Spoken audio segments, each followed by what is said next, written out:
I assume y'all saw this list of the top streamed artists year to date. I posted it on Twitter along with many typos because I was on my actual job, my corporate job, meanwhile posting on Twitter, meanwhile telling the team to post it on Instagram. Shout out Lewis and Tracky. But we got it done. We got her done, y'all. We got her done. But here's the list, and I wanted to see if there were any surprises. So Drake is the top streamed artist year to date. These are on-demand streams, I assume, like all of the platforms that we use, not necessarily radio, which a lot of these pop artists are probably much higher than, say, Playboi Carti, which was actually pretty surprising to me that he was number 51. 1.3 billion. That seems like a good number, but I just mean like there are so many pop artists that people don't even think are actually kind of small, yo. They rely completely upon playlisting and whatnot. So if you're not dropping consistently, like nobody actually gives a fuck about you, bruh. But anyway, Drake number 1, Youngboy number 2, Taylor Swift, Bad Bunny, The Weeknd, Juice WRLD seems pretty legit. Kanye at number 8, Future number 9.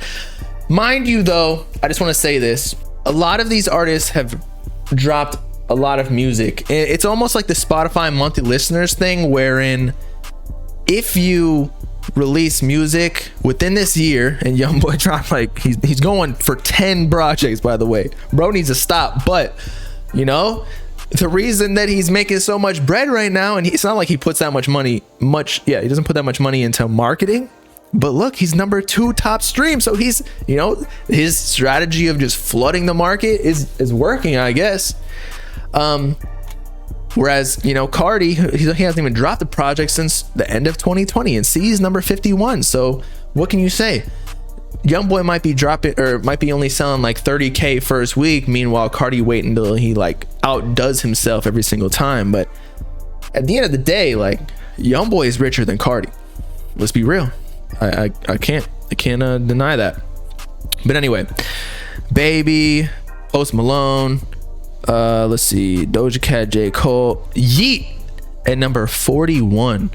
Shit is ridiculous. So I think like there's always this, I don't know, debate, I guess, as if Yeet is for sure mainstream, like for sure, like in any argument, I'm pretty sure at this point, if you're number 41 top streaming artist, I assume this is the world, might be by US, I'm not completely sure, but it means Yeet year to date. Yeet to date. Now, year to date, 1 year ago was October 17th, 2021.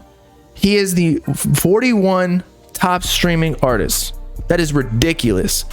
So fuck all of like the number 1 album, blah blah blah. Like he's in the game now, right underneath Ariana fucking Grande. Mind you, he dropped 3 or 4 projects, so you know that definitely factors into it. Whereas some of these artists haven't even dropped, like the Beatles haven't even dropped since like so when did they even release music? The 50s, 40s, 60s? I don't even know. So it's kind of like not unfair, but that's just how the system is manipulated a little bit, but that's just how the game goes. Meanwhile, the Beatles are probably selling like billions of copies every fucking week back in those days. You're saying Yeet did only 2 projects. Well, he dropped what? The recent one, Life. He dropped Geek Pack. And then he dropped, what was it? 2 Alive, which was the original Geek Pack before the Geek Pack. Then Up to Me was what, last August. So I guess that doesn't count, but still, it was still hot. Like it was growing before then. So you're right, maybe 2-3 projects. X though, still killing the game, 28. Juice WRLD still killing the game, and he hasn't really dropped since 2020. Actually, Juice dropped 2021. Is there anybody else on here that's kind of surprising? Yeet is the most surprising on here because the rest of the people I could really see, like Kid Cudi, Tupac, the Baby, Nicki Minaj, DJ Khaled, Trippie Redd. I was trying to look for Trippie Redd. I thought he would be above Playboi Carti because he drops so often, whereas again, Carti hasn't dropped since 2020, and Trippie drops at least a project every single year. So thought he would be there. Travis Scott below Playboi Carti as well, but again, Travis hasn't dropped since 2018, or at least he hasn't dropped an album since then. So his streams, like, I don't even think he really cares about his streams anymore. He kind of just goes with all the deals, and he's just trying to do PR maintenance ever since the Astrofest situation. Anybody else? Moneybagg Yo, that's crazy. Not really though. The streets love him.